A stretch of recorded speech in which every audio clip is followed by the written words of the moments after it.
নমস্কার, সহজে সংস্কৃত চ্যানেলে তোমাদের সকলকে স্বাগত। আমি তোমাদের এর আগের দিনকে গীতিকাব্য সম্পর্কে আলোচনা করছিলাম। গীতিকাব্য দুখানা তোমাদের করিয়েছি আর কি, ওই কালিদাসের যে দুখানা গীতিকাব্য আছে। এরপর তোমাদের পরের পার্টটি নিয়ে আজকে আলোচনা করব। তার আগে বলে রাখি, তোমাদের চ্যানেলটি ভালো লেগে থাকলে অবশ্যই চ্যানেলটিকে সাবস্ক্রাইব করে নেবে এবং বেল আইকনটি প্রেস করে অল নোটিফিকেশানটি অন করে দেবে। আর নোটগুলি ভালো লাগলে তোমার বন্ধুদের মধ্যেও শেয়ার করবে। আজকে আমি আরেকটি গীতিকাব্য শুরু করব, সেটি হচ্ছে অম্রু শতক। তোমরা জানো, কবি অম্রু রচিত অম্রু শতক কাব্য অবিমিশ্র প্রেমকে অবলম্বন করে রচিত। অম্রু শতকের 4টি আঞ্চলিক সংস্করণের শ্লোক সংখ্যা 96 থেকে 115। তার মধ্যে মাত্র 51টি সব সংস্করণের সাধারণ অংশ। প্রেমের পরিপুষ্টি সহায়ক রূপে পূর্বরাগ, মিলন, অভিমান প্রভৃতি এই কাব্যে বর্ণিত হয়েছে। এক কিংবদন্তি অনুসারে শঙ্করাচার্যই এর রচয়িতা। সম্ভবত 650 থেকে 750 খ্রিস্টাব্দের মধ্যে কাব্যটি রচিত হয়। এরপর দেখো ভর্তৃহরির শতকত্রয়। গীতিকাব্য রচয়িতা রূপে মহাকবি কালিদাসের পরেই ভর্তৃহরির স্থান। তার রচিত শতকত্রয় নীতি শতক, শৃঙ্গার শতক, বৈরাগ্য শতক সংস্কৃত সাহিত্যের তিনখানি বিখ্যাত গীতিধর্মী কাব্য। নীতি শতকে কবি উদ্যম, সাহস, পরোপকার প্রভৃতি গুণের বর্ণনা দিয়েছেন। অন্যায়ের বিরুদ্ধে তার বিদ্রোহাত্মক মনোভাব স্পষ্ট। শৃঙ্গার শতক কাব্যে শৃঙ্গার রসের আনন্দ বিহ্বলতার মধ্যেও ক্ষণে ক্ষণে বেদনার সুর প্রকাশিত হয়েছে। বৈরাগ্য শতক কাব্যে কবি দেখিয়েছেন যে বিষয় ভোগের অবসরতা থেকে নির্বেদ সৃষ্টি হয়, তাই নির্বেদই পরিণামে বৈরাগ্যের পবিত্রতায় পর্যবসিত হয়। মনময় ভাবনার আবেগে ভর্তৃহরির শতকত্রয় গীতিময় হয়ে উঠেছে। বাক্যপদীয় নামক ব্যাকরণ গ্রন্থের রচয়িতা ভর্তৃহরি এবং শতকত্রয়ের রচয়িতা ভর্তৃহরি একই ব্যক্তি কিনা এই সম্পর্কে পণ্ডিতদের মধ্যে মতানৈক্য আছে। অনেকে আবার এই ভর্তৃহরিকেই ভট্টিকাব্যের রচয়িতা বলে মনে করেন। এই লাস্টের টুকু একটু ছোটো ছোটো করে লেখা বলে ভালো করে বলে দিলাম, তোমরা একটু পজ করে দেখে নিও, আর আমি যেটা পড়ছি সেটা একটু শোনো মন দিয়ে, তাহলে বুঝতে পারবে। আর তবুও অসুবিধা হলে আমাকে জিজ্ঞাসা করো।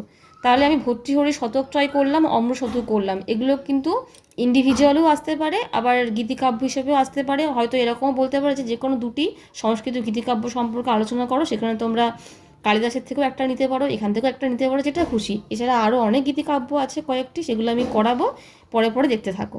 এর পরেরটা হচ্ছে আর্যা সপ্তশতী। হালের প্রাকৃত কাব্য গাহা সপ্তশই এর অনুকরণে লক্ষণ সেনের সভাকবি গোবর্ধনের আর্যা সপ্তশতী 700 শ্লোকে রচিত একটি উল্লেখযোগ্য গীতিকাব্য। কাব্যটি আদি রসাশ্রিত হলেও বিশেষ বিশেষ সমাধান লাভ করেনি।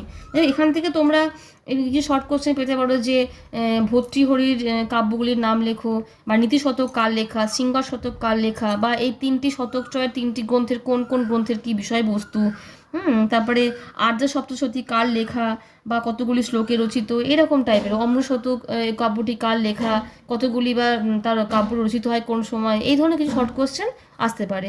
এরপর দেখো গীত গোবিন্দ, যেটাও খুব গুরুত্বপূর্ণ একটি গীতিকাব্য। পড়ছি শোনো। মহাকবি কালিদাসের মেঘদূতের পরে গীতিকাব্য হিসেবে যার উল্লেখযোগ্য স্থান, সেটি হলো কবি জয়দেব বিরচিত গীত গোবিন্দ। এই গীতিকাব্যে শ্রী রাধা ও শ্রীকৃষ্ণের অপার্থিব দিব্য লীলার ভাবরূপ স্ফুরিত হয়েছে। গীতের মাঝে মাঝে সংলাপের সংযোজনে এটি এক স্বতন্ত্র ধরনের কাব্য।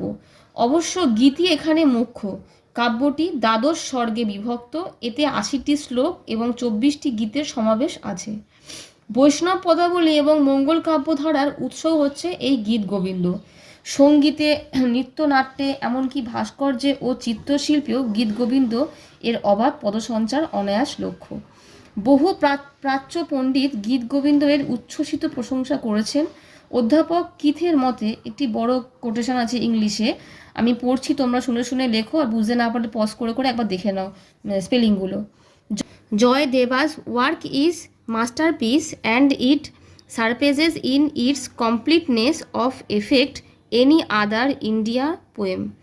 It has all the perfection of the miniature word pictures which are so common of Sanskrit poetry, with the beauty which arises as Aristotle asserts from magniture and arrangement. Double quotation দিয়ে complete করবে। এরপর দেখো chore পঞ্চাশিকা। খ্রিস্টীয় দ্বাদশ শতকের কাশ্মীরি কবি বিলহনের chore পঞ্চাশিকা 50টি শ্লোকে বিরচিত অমর প্রেম কাহিনীমূলক গীতিকাব্য। বদ্ধ ভূমিতে উপনীত মৃত্যুদণ্ডপ্রাপ্ত বিরহ বিধুর প্রেমিক কর্তৃক প্রেমিকার বিভিন্ন ভাবের স্মৃতি রোমন্থনের কাব্যময় প্রকাশ এই গ্রন্থে দেখা যায়। কাব্যটি খ্রিস্টীয় একাদশ শতকের রচনা। বস্তুত এই কাব্যটি হল প্রেমিক কর্তৃক প্রেমিকার স্মৃতির কাব্যময় প্রকাশ। ভি ভরদাচারী মন্তব্য করেছেনের মধ্যে, the lyric is in the form of the lovers recollections of the pleasures he had in the company of his beloved. Double quotation দিয়ে ডবল দিয়ে কমপ্লিট ইনভার্টেড কমা দিয়ে কোটেশন কমপ্লিট করবে। এরপর দেখো চৌর পঞ্চাশদ বা চৌরি সুরত পঞ্চাশিকা নামেও কাব্যটি প্রসিদ্ধ। তাহলে এখানে দুটো শর্ট কোশ্চেন পেয়ে গেলে, কিছু শর্ট কোশ্চেন যে চৌর পঞ্চাশিকা কার লেখা, হ্যাঁ কোন সময়ের গ্রন্থ, বা এই গ্রন্থ দুটি নামান্তর লেখ এখানে দেওয়া রয়েছে, হ্যাঁ এই ধরনের কিছু শর্ট কোশ্চেন পেয়ে যাবে। এরপর হচ্ছে চণ্ডী শতক। বাণের চণ্ডী শতক 100 শ্লোকে রচিত চণ্ডীর স্তুতিমূলক কাব্য হলেও গীতিধর্মী। বাণের এই কাব্যটিতে মহিষমর্দিনী চণ্ডীর বর্ণনা আছে। এরপরে হচ্ছে কুট্টিনী মতম। কাশ্মীর রাজ জয়াপীরের সভাকবি দামোদর গুপ্ত রচিত কুট্টিনী মতম কাব্য হলো একটি গীতিকাব্য। কাশীর পরমা সুন্দরী বারবণিতা মালতী বিকরালা নাম্নী এক কুরূপা রমণীর কাছ থেকে পুরুষের মনকে জয় করার কৌশল শিক্ষা করেছিল। এটাই এই কাব্যের মূল প্রতিপাদ্য বিষয়। রাজতরঙ্গিনীতে কবির এই কাব্যের নাম উল্লিখিত হয়েছে, স দামোদর গুপ্তাক্ষং কুট্টিনী মতো কারিণম। তাহলে মোটামুটি গীতিকাব্য এই কটি আমি আলোচনা করলাম। যে কটি গীতিকাব্য আছে ম্যাক্সিমামটাই আলোচনা হয়ে গেল। কিছু আছে যেগুলি অত আলোচনা করার প্রয়োজন নেই, শুধু নামগুলো দিয়ে দিলেই হয়, সেগুলো উপসংহারে আমার দেওয়া আছে, আমি পড়ছি দেখো। তো তোমরা এখান থেকে অনেক কটি শর্ট কোশ্চেন পেলে, চণ্ডী শতক কার লেখা, কী বিষয়বস্তু, কুটিনীর মতন কার লেখা, কী বিষয়বস্তু, কোন গ্রন্থে তার নাম উল্লিখিত আছে, এই গ্রন্থের নাম আছে, এই ধরনের কিছু শর্ট কোশ্চেন কিন্তু পেয়ে যাবে। উপসংহারে দেখো, সংস্কৃত সাহিত্যে গীতিকাব্যের সংক্ষিপ্ত পরিচয় প্রকাশে উপরিউক্ত রচনাগুলি ছাড়াও বেশ কিছু রচনা উল্লেখযোগ্য। তাহলে উপরি যেগুলো আছে সেগুলো তো আছেই, এছাড়াও আরও কিছু গীতিকাব্য নাম কিন্তু আর পাই, যেগুলি হলো যেমন ধৈ রচিত পবনদূত, শঙ্করাচার্যের ভবান্যাষ্টক, আনন্দলহরী, সৌন্দর্য লহরী, রামানুজ রচিত শতশ্লোকী গীতা, আনন্দবর্ধন রচিত দেবী শতক প্রভৃতি। দেখা যায় কালিদাসের মেঘদূত এবং তৎসমসাময়িক গীতিকাব্যধর্মী রচনাগুলির অনুসরণে এই ধরনের বেশ কিছু গীতিকাব্য সংস্কৃত সাহিত্যকে সমৃদ্ধ করেছে। এছাড়া বৌদ্ধ ও জৈন কবিদের বিভিন্ন স্তোত্র গ্রন্থ গীতিকাব্যের ধারা অনুসরণে রচিত। অবশেষে একথা স্বীকার্য যে সংস্কৃত খণ্ডকাব্য তথা অন্যান্য ভাষার গীতিকাব্য বলতে যে ধরনের রচনাকে বোঝায়, প্রায় সেই ধরনের রচনা সংস্কৃতের সুপ্রাচীন কাল থেকে আধুনিক স্তর পর্যন্ত ইতস্তত বিদ্যমান। তাহলে এই পর্যন্তই সংস্কৃত গীতিকাব্য সম্পর্কে আলোচনা করলাম। তোমরা বড় কোশ্চেন এলে তোমরা এই পুরোটাই লিখবে, আর যদি 5 নম্বরে কোশ্চেন আসে বা যে কোনো দুটি আলোচনা করতে বলে, তাও তোমরা প্রথম প্যারাটা শেষ প্যারাটা দিয়ে যে কোনো দুটি গীতিকাব্য সম্পর্কে আলোচনা করে দেবে। এভাবে তোমরা এখান থেকে অনেক কোশ্চেন পেয়ে যাবে।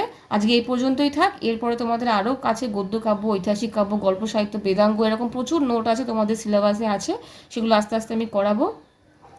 আর যদি তোমাদের এই চ্যানেলটি ভালো লেগে থাকে, চ্যানেলটি অবশ্যই সাবস্ক্রাইব করে নেবে এবং বেল আইকনটি প্রেস করে অল নোটিফিকেশানটি অন করে দেবে।